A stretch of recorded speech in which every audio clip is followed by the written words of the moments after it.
जय श्री कृष्ण। राधे राधे। मित्रों 16मा श्लोकमां आपणे जोयुं के भगवाने वात करी के जे आ पोतानुं जे ज्ञान छे ए ज्ञानथी तत्त अज्ञानम ते अज्ञाननो नाश करी नाखे छे अने ज्ञान द्वारा पहेलाना श्लोकमां एवुं कीधुं हतुं के अज्ञानेन आवृतम ज्ञानम, पछी ज्ञाननी वात करी भगवाने के भाई ते ज्ञानथी अज्ञाननो नाश थई जाय छे। अने पछी भगवाने त्यां एवी वात करी के येषाम तत्ज्ञानम, एमनुं जे आ ज्ञान छे येषाम तत्ज्ञानम सूर्यवत् प्रकाशयति परम, ए जे परम तत्व छे एमने सूर्यनी माफक प्रकाशित करी दे छे। जेम सूर्य आपणी सामे बाकीनी चराचर सृष्टिने प्रकाशित करी दे छे, बधी ज वस्तुओने प्रकाशित करी दे छे, एम आ ज्ञान छे ने आपणी सामे एमने प्रकाशित करी दे छे। हवे भगवान एम कहे छे के भाई परमात्माने प्राप्त करवा माटेनो एक आ पण रस्तो छे अने ज्ञान थई गया पछीनी जे वात छे एमनाथी आगळ केवी रीते वधी शकाय ए बाबते हवे आ श्लोक रजू करे छे। 17मा श्लोकमां के तत्त बुद्धयः तद् आत्मनः तन्निष्ठ तद्बुद्धयः तत् आत्मनः तन्निष्ठा अने तत्परायणाः गच्छन्ति अपुनरावृत्ति ज्ञान निर्धूत कल्मषा तत्त हवे तत् बुद्धयः, बुद्धयः एटले बुद्धि, हवे तत् एटले तद्रूप एवा अर्थमां थाय एटले आपणे दरेक वखते परमात्मा एवो शब्द लेवो पड़शे तो के मूकीए के परमात्मामां तत्त बुद्धय जेमनी बुद्धि तद्रूप छे तेवा, पछी तद आत्मनः तो के परमात्मामां जेमनुं मन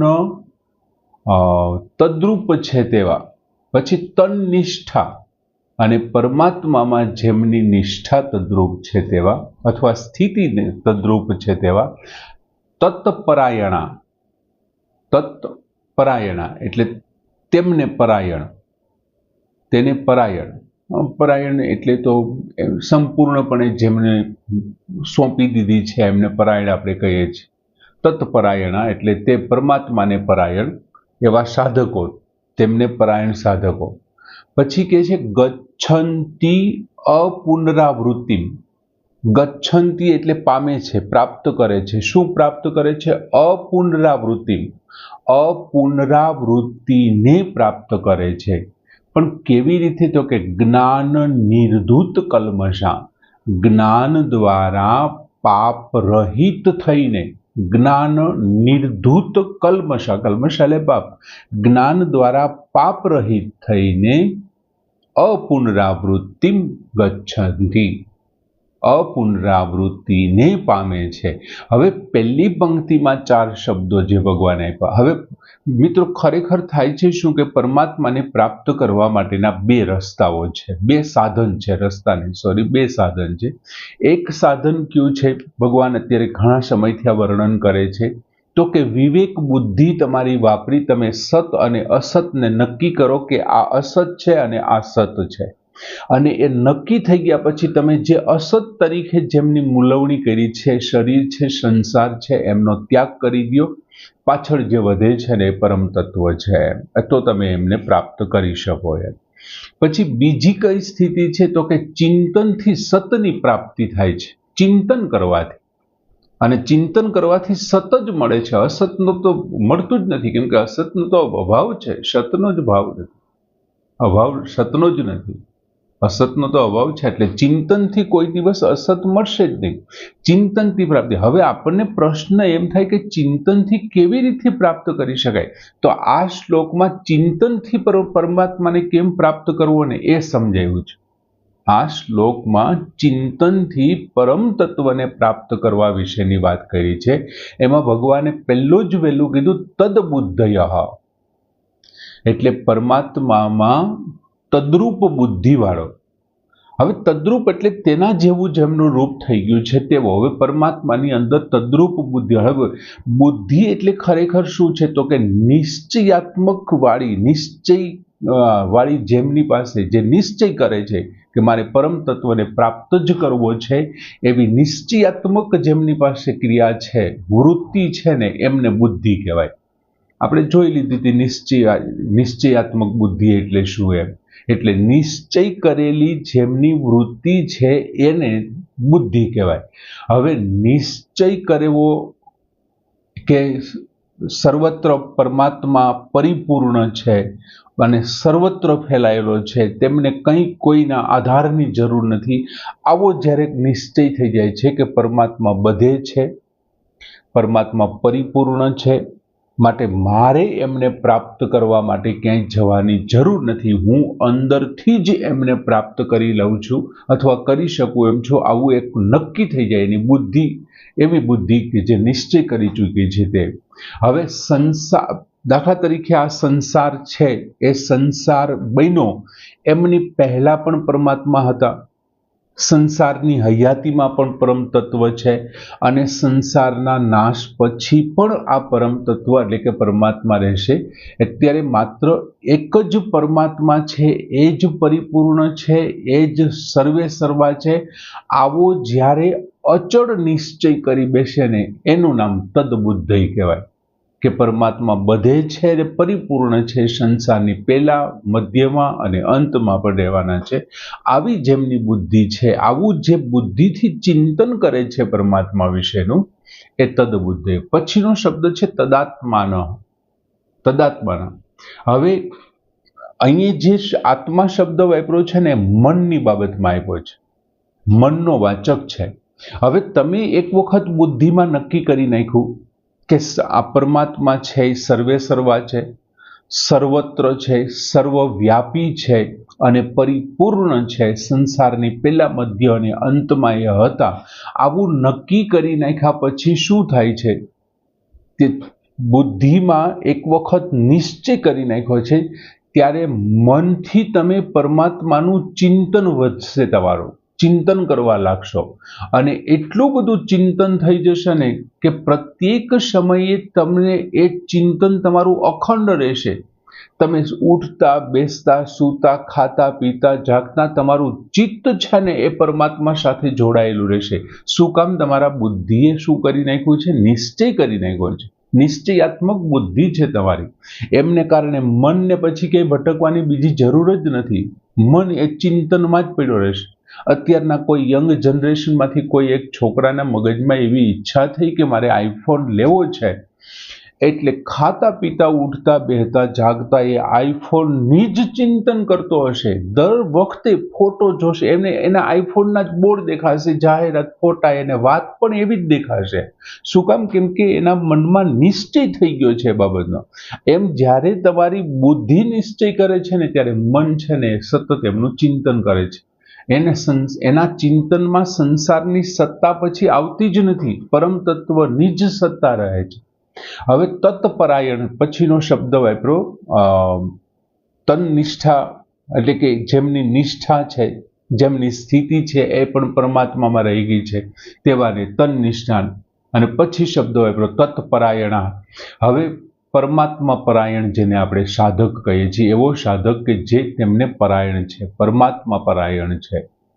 હવે પરમાત્મામાં જ જે પોતાની સ્થિતિનો અનુભવ કરતો હોય, પરમાત્માની અંદર આ સત છે, હું એમનાથી જુદો છું અને હું એ પરમાત્માનો અંશ છું, એટલે માટે પરમાત્મા અને હું બંને એક જ છીએ, એમ પોતાની સ્થિતિને અલગ ન જોવે, પોતાની સત્તાને પરમાત્મામાં વિલીન કરી દેતો હોય, પરમાત્માની અંદર જ એમને પૂરી કરી નાખતો હોય, આવો જે સાધક છે ને એને પરમાત્મા પરાયણ કહેવાય. દરેક જગ્યાએ એમને પોતાને બદલે પરમાત્માનું જ જ્ઞાન પ્રાપ્ત થતું હોય.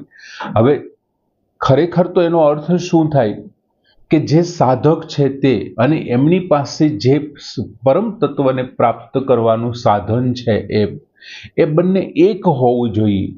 અખંડ હોવું જોઈએ, તૂટવું ન જોઈએ. ઘડીક થાય તો આમના માર્ગે જાય, ઘડીક થાય તો આ માર્ગે, ઘડીક થાય તો અહીંથી પરમાત્મા મળશે, એમ નહીં. સાધક અને સાધન જ્યારે એક હશે ને ત્યારે સાધક છે ને એ સાધ્ય બની જશે, સાધ્યના સ્વરૂપને પ્રાપ્ત કરી લેશે, અથવા તો એ સાધ્યના જ સ્વરૂપનો સ્વીકાર કરી લે છે. પછી અહીંયા છેલ્લો લીટીમાં શબ્દ વાપરો, જ્ઞાન નિર્ધૂત કલ્મષા. હવે જ્યારે તમને જ્ઞાન નિર્ધૂત કલ્મષા એટલે જ્ઞાનથી કે જ્ઞાન દ્વારા પાપરહિત થઈને, એ તો આપણે છેલ્લા 3 શ્લોકથી જોતા આવીએ છીએ કે એક વખત જ્ઞાન થઈ જાય કે આ સત છે અને આ અસત છે, આવું જ્ઞાન થઈ જાય પછી આપણને શરીર વિશેનું જ્ઞાન થવાનું, સંસાર વિશેનું જ્ઞાન થવાનું, ઇન્દ્રિયો વિશેનું જ્ઞાન થવાનું. તો ઇન્દ્રિયો જે કાંઈ કર્મો કરવાની છે અથવા શરીર જે કાંઈ કર્મો કરશે, સંસાર જે કાંઈ કર્મ કરશે, તો આમને તો જ્ઞાન થઈ ગયું છે કે ગુણાહ ગુણેષુ વર્તન્તે. તો એમાં મારે શું કામ એમાં આસક્તિ રાખવી, મારે શું કામ એમાં મોહ રાખવો? એ આસક્તિ છોડી દેશે, મોહ છોડી દેશે, મમત્વ છોડી દેશે અને પોતે આ કરનારો નથી, આમ કર્તૃત્વનો ભાવ છોડી દેશે. તો પછી કોઈ પણ ક્રિયાઓ થઈ રહી છે એમનું પાપ કે પુણ્ય એમને લાગશે નહીં. બીજા એમના સંચિત કે પ્રારબ્ધના કર્મો છે એ પણ નાશ થઈ જશે, કેમ કે નિષ્કામ થઈ ગયો છે. આમ આ જ્ઞાન થઈ જવાને કારણે થયું ને, એટલા માટે ભગવાને લખ્યું જ્ઞાન નિર્ધૂત કલ્મષા. એમના જે પાપ છે એ બધા પૂરા થઈ જશે, જ્ઞાન દ્વારા પાપ રહિત થઈ જશે. કેમ કે નવા કર્મો તો એમને કોઈ બંધન કરતા છે જ નહીં, એને જ્ઞાન થઈ ગયું છે અને જૂના છે એ નાશ પામવાના છે. વર્ષોથી આ છવાયેલું અંધારું છે, જેમ પ્રકાશ આવતા એ અંધારું વર્ષોનું નાશ થઈ જાય, એમ વર્ષોથી રહેલા સંચિત કર્મો છે એ આ જ્ઞાનને કારણે નાશ પામશે. અને એ નાશ પામશે એટલે શું થશે? તો કે સંસાર અને શરીર સાથેના જે સંબંધ છે ને એ સંબંધ વિચ્છેદ થઈ જશે, અને સંબંધ વિચ્છેદ થવાને કારણે નિષ્કામ કર્મી થઈ જશે. અને નિષ્કામ કર્મીને શું થાય?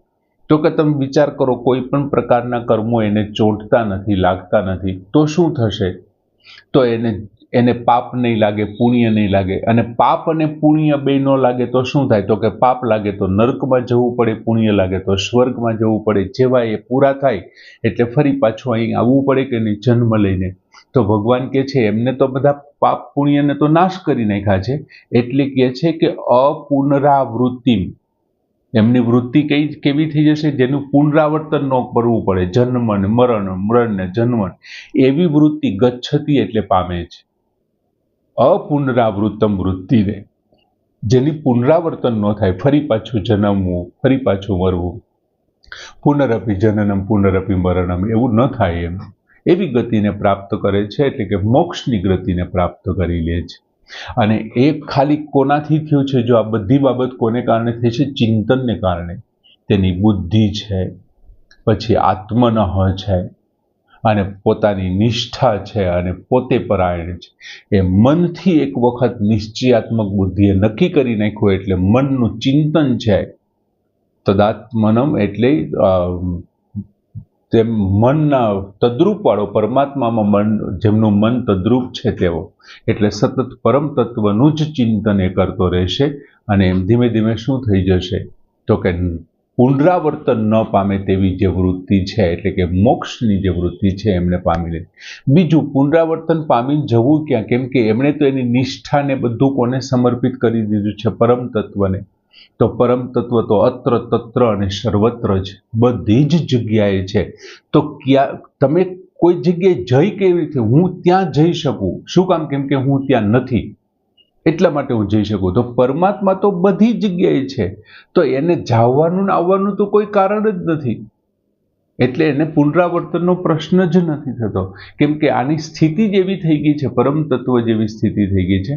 આમ સરસ મજાનો શ્લોક. અને હવે પછીનો જે 18મો શ્લોક છે ને, એટલે લગભગ હજારો ગીતાજીના મુખપૃષ્ઠ ઉપર આપણે જે જોઈએ છીએ એ શ્લોકમાંથી મુખપૃષ્ઠ બનાવ્યા છે. એ શ્લોક કાલે જોઈશું.